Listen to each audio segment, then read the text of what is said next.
Hi, I'm Amber Collins. In this presentation, I would like to synthesize and review the takeaways I personally received from HLA 620 Healthcare Leadership. One of the preliminary concepts that influenced me in this course was the development of leadership theory, starting with the Great Man and Trait Leadership phase, which emphasized the idea that good leaders are born or naturally come with traits and skills necessary to succeed, and then developing into the behavioral leadership phase, which suggests that perhaps the traits of a leader aren't enough. Instead, leaders can be taught and skills can be developed. And last, the situational contingency model says that no single way of leading will work in all situations. As I apply this to my life, I realize there are many traits I am born with that help me in my development as a strong leader. I think those in particular are my propensity for innovation, my ability to work well with others, and my natural ability seeing and identifying vision. I also realize there is still a lot for me to learn, especially as someone who has only formally held a leadership position for about 1.5 years. I've been lucky so far that I have a really great team, so I'm not sure if I am yet capable of dealing with employees who are difficult. I'm also not very skilled at networking and relationship building with people of higher leadership positions. In terms of situational leadership, I am pretty adaptable. Our team's done a great job of weathering the impact of COVID-19, for example. But as a new leader, I definitely need more leadership and exposure to different situations so I can learn what works and what doesn't. I am a person with big ideas, lots of them. One of my difficulties as a leader is not getting ahead of myself by wanting to do too much all at once. I am also someone who expects a lot out of myself.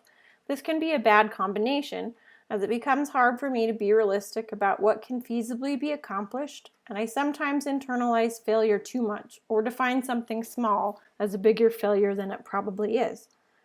With that in mind, the textbook's crawl, walk, run metaphor resonates with me. As a younger, less experienced leader, I have to remember to have reasonable expectations for myself and what I am capable of. I can't expect to behave in the same way a 20-year veteran does. I have a lot of mistakes to make, a lot of feedback to receive, and a lot of lessons left to learn. I hope to ask for advice, take accountability for my actions, and give myself and others grace when mistakes are made. I know I am also avoidant of negative feedback. It is often more comfortable to just not ask for a critique and deal with mediocrity than to face things other people think I should change or am not good at. I think a good strategy to overcome this would be to seek out a mentor that can help me by offering regular feedback. I can practice being open-minded and receptive. There are several strategies discussed in the text about how to implement change. First, I would need to establish the most impactful changes needed. What are they? To do this, I would plan to do a 360-degree evaluation with my team so I can identify blind spots, strengths, weaknesses, and opportunities for growth. I would also like to perform a situational assessment and environmental scan. My department already has some thoughts and predictions, but it would be good to follow up with more formal review and data. And I would also benefit from performing a survey with our students and our preceptor partners to see what changes they see as most important and impactful. There are several resources that will aid me in progressing towards strong decision making as a leader. Primarily, one of my biggest challenges is finding time to try new things. I also have a few projects that I would like to collect data on before moving forward. This would help guide my decisions to hopefully be more evidence-based. Currently, any decisions I make will require buy-in from the members of my team and support from stakeholders. One current project I am working on as a leader is to gain more influence with administrators in the healthcare industry. To do this, I need support, including introductions and financial and educational incentives to offer administrators. These are all things I do not have the capacity to do on my own. I also feel my team needs another member. We are hopefully allowed to hire someone new in January, which will require me to analyze the vision, goals, mission, and culture of our team to find a strong fit. I do believe it is the first responsibility of a leader to vet and choose a new employee who is a strong fit. It is easier to groom someone who fits than to try to remediate problems with someone who doesn't. In addition to all these things I have learned from this course, there are a few other takeaways I will attempt to apply as a leader. First, it is important for leaders to develop trust and strong relationships with their subordinates.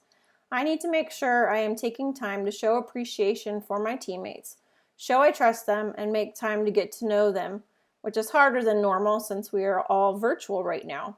In a study by Wakefield, Leidner, and Garrison, they found that virtual teams have potential for higher levels and more diverse conflicts compared to teams that work together in person.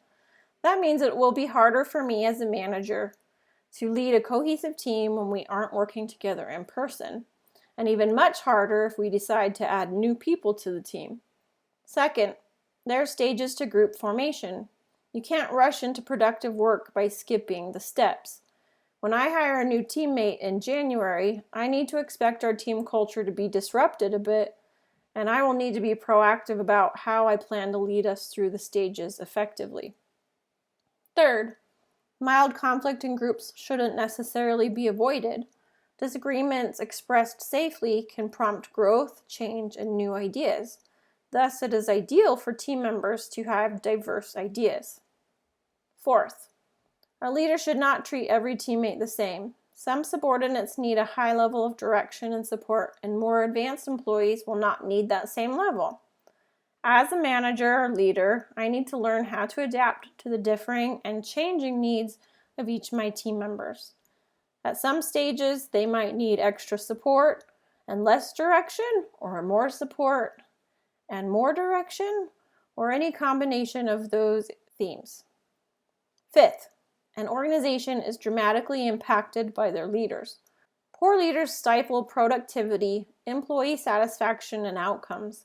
With that in mind, I was influenced by the work of Goleman, Boiazzo, and McKee, who say that, quote, great leadership works through emotions. When leaders drive emotions positively, they bring out everyone's best, end of quote. Because leaders speak more and are observed more, they set the emotional standard of the organization. Thus, a leader's control over emotions greatly impact the climate of the work environment. I want to apply this idea by Goleman, Boiazzo, and McKee to improve how I demonstrate and use my emotions with others. I do know that I can get too emotional, and sometimes I complain too much. As a leader, I need to be more thoughtful about how these behaviors impact those around me. After all, there is a higher level of responsibility for me now that I am a leader and not just another team member. I've appreciated what I have learned from this healthcare leadership course and hope I can apply these to improve my own leadership abilities. Please check out these references that correspond to this presentation.